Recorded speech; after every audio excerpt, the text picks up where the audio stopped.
Hey, everybody. Today, I'm asking if you like this show, would you head over to iTunes and leave a review? Just go to coolcatteacher.com/iTunes, and it will take you to the show on iTunes. And you can give it stars, or even better, if you leave a rating. It really does make a difference, and it helps other teachers find the show. Thanks.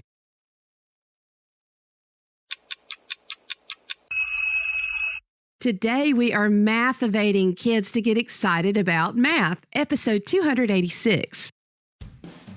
The 10-Minute Teacher Podcast with Vicki Davis. Every weekday, you'll learn powerful, practical ways to be a more remarkable teacher today. Today, we're talking with Kim Thomas, 2016 Illinois Teacher of the Year. She's been teaching for 25 years, and currently she's in Peoria County Alternative School for kids who have been expelled, teaching at the middle school level. Kim, you love math. What's your philosophy behind helping kids get excited about math? Well, I Mathivate them, and I try to be the best fraction of their day. You know, math class, a lot of kids walk in my room with negative parabolas on their face. And I'm like, no, give me a 60th of a minute, and I will rotate that into a positive parabola by Mathivating them and making the class fun times fun plus fun. I just feel like you bring that fun and passion into the classroom, and kids are going to be just like, what'd she say? So when I say, hey, it's time to get mathlicious, they're like, what is that? If I would say math, most of them want to rotate 180 degrees and run. So I came up with this mathlicious way to Mathivate them that hopefully puts a positive parabola on everyone's face. I do live plus laugh plus love equals learn in my classroom. So we live it up every day. And they know they're going to do something fun every day when they come in the room. So I name the days of the week. Now, I change these names according to, my kids and their interests. So Monday is Mathago Monday and You Matter Monday. So we talk about things over the weekend and how much I miss them. And then we do a Mathago game I created that it's like Boggle, but it's numbers. And so you have to pick adjacent numbers or diagonal ones that and equal a certain number. And I let the kids pick the target number. So they have a lot of fun doing that. And it always works. It's so amazing. No matter what number they pick and no matter what is in that Mathago board, it works. Then we do Tangio Tuesday, which I changed it this year to Tweakin' Tangio Tuesday because the kids have a word called tweaking, not twerking. I don't twerk on a Tuesday. So they, like if you think today is Wednesday, Mrs. Thomas, you're tweaking, it's Monday. So I call it Tweaking Tuesday, and they just love it because throughout the week they'll be like, Mrs. Thomas, it's not Tuesday and you're tweaking. So we all make mistakes as teachers, and I love it when the kids figure the mistake out and they'll be like, Mrs. Thomas, you were tweaking. So we call it Tweaking Tangio Tuesday, and I use tangrams for the kids to create a picture, and they love it, and to just observe them problem solving and listening to their mathlicious dialogue. It just gives me math bumps to watch them go, hey, I think if we put this piece here, and just all the problem solving they're doing, but they love trying to figure out this puzzle and how excited they get when they figure it out. And then you can have kids create their own, just putting the pieces together and then, taking a picture of it and then having the kids draw the outline, but then have them draw the solution. They love to pass out their own Tweakin' Tangio puzzle on Tuesday. And then Wednesday is Wuzzle Wednesday. So we do math puzzles, and kids are getting so good at these that they like to create their own. So we keep continually looking up fun puzzles to do that really help us with our thinking skills, and also can be like a riddle or a joke. They love stuff like that as well. So that's Wuzzle Wednesday. And then Thirsty Thursday. And what are we thirsty for? Math. Best subject ever. So I love Thursday. Well, they're all my favorite days. But Thirsty Thursday, I create an activity called Equationanza. So they come up to the board and roll a dice. Now, usually it's a 10-sided dice, and they love it. And they have to guess, like, okay, if they're in groups, like, they get to guess what number they think their group is going to roll. And it really helps with kids getting along. I teach an alternative school where kids have been expelled. So we're really working on not only, mathlicious and math, but also skills on getting along. And what you're going to need in the real world is getting along with each other and deciding who gets to pick which number what day. So they pick a number, and if they get it right, we have these like gotcha bucks or a treat. And then we use, I just love this, we use the date as the target number every Thursday. And then my kids, after we get the square root of 25 numbers, so 5 numbers from the dice, they have to use those. On the first line, they have to use 2 of them if they can to get the date, if it's possible. Then the next line, 3, then 4, and then all 5. They can add, subtract, multiply, or divide. And what is so fabulous, it works for every date. My kids have not come up with a day that has never worked. So wow. I just love telling them. I just get all these math bumps, and I tell them, I didn't know what you were going to roll. We didn't know what the date was going to be, and it works every single day. So that's Thirsty Thursday. Now, Friday, we have 2 things we do. For Math Head Friday, where we have numbers like the headbands game, and they have to ask each other questions to see who gets it right first. And then we came up with Fry Dab Friday. Because, like when you dab after something good. Yeah. There's a lot of dabbing in my classroom, and I love to dab, and then I drop the smartboard marker like it's the microphone. Yeah. So they have to create 2 times 2 line poem we started with on a math concept. And then we wrap it out. Like I have kids that just like love to beat on the desk. And so instead of telling them, no, stop that. No, I go ahead and let them beat on that desk. And then I just teach to the rhythm. And most of them get sick of listening to me trying to rap. So they stop. How funny. I just love it. So I call it even wrap it up at the end of the class.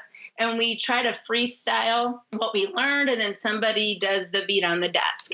So every day coming up, like I figured out naming my days has really helped my kids be excited. Now, there's so many other things we do with the Mathlicious projects that I have that I'm just so excited about. I finally got a book done of everything I've been doing for the past 10 times 2 plus 5 years. Wow.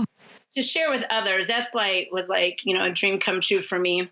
But just taking, interest of kids. And so my days do change. Like dabbing wasn't around how many years ago? So now it is. And so I try to take their interest and turn it into my math class, taking, so they will be interested in what we're doing. Now, we will put a link to the Mathivated book and all that you're doing because there's a lot to dig in here. And we're almost finished with the show. But Kim, tell us a story about a kid. You work with kids who struggle. And a lot of times teachers, when they're in schools like yours, where the kids struggle, the teachers struggle. But it looks like you're thriving and surviving and so excited. Tell us a story about what this excited approach to math can do with kids. Okay, so it is, and it's just like every day they know. In fact, every hour, the kids have to start fresh. You have to give them that fresh start. I believe in, these square root of 4 chances, and to me, it's 70 times 7. And once I got my Teacher of the Year title, I knew it was like God saying, get that book done. So as a story, I had a girl come in and she sat in the back of the room and she put her head down. I was like, oh no, we don't put heads down in our room. So I never tell kids what not to do. I just go talk to them about why we shouldn't. So I went back and said, hey, let's talk about why shouldn't we put our heads down during class? And so we kind of talked about it, and she put her head up, but then she yelled, I hate math class. And, I put my hands over my ears. So I had her come up, off to the side, and I put my hands on her shoulders. I said, how your mom loves you, but they have to correct you, right? Well, I'm your math mom, and I'm going to have to correct you, but I love you, even though I have to correct you. And I would never put you down for anything ever, not your past test scores or grades, nothing. I'm here to build you up. So please don't hate on my math class. Give me that 1/60th of a minute to show you that how mathlicious math is. And she goes, well, I can't even do my times tables. And I said, so what? I will help you. She goes, you mean you don't care about? I go, no, I care about what I can help you with. Well, I need to count on my fingers. That's okay. So do I. What? I go, well, I'd rather count on them and get it right than try to think about it and get it wrong. She's just looking at me and I go, honey, you don't know what you can do until you really give me that chance to help you, because I'm here to help you. And she just looked at me like, okay. And she sat down and she started working on her math muscles, which that's another thing we do in the beginning of the room, math muscles. And all of a sudden, as the weeks went by, she would be the one going, nobody blurt it out. Let me see if I can figure it out. So came our next testing and to test for growth. And she gained 11 times 2 points. And I mean, she was elated. Oh, and my was she at grade goodness. level yet? No, she wasn't at grade level yet, but that's okay. She grew. And she goes, I mean, I know, but to me, the mathlicious thing and the mathazing thing is she's not afraid of math class anymore. And she came up to me and she goes, Mrs. Thomas, on my cab ride home the other day, the cab driver said, what's your favorite class? I said, math. Can you believe it? I never thought I'd say that. I've always hated math class. And she goes, well, I just want to thank you for not giving up on me. And I said, well, how can you thank me? And she goes, stay in school and stay parallel to boys. Thank you, because particularness can get you into trouble. I keep it 10 squared, keep it 100 with my middle school kids. But it was so cute. I was like, and now, she wasn't afraid. And that's that, I could have taken her as being, it's just, I always try to take their habits, which even like some of them come in my room and say curse words. So we turn it into math cursing, and we turn it into, instead of telling kids to stop, I try to rotate it into something good. How would you help them with cursing?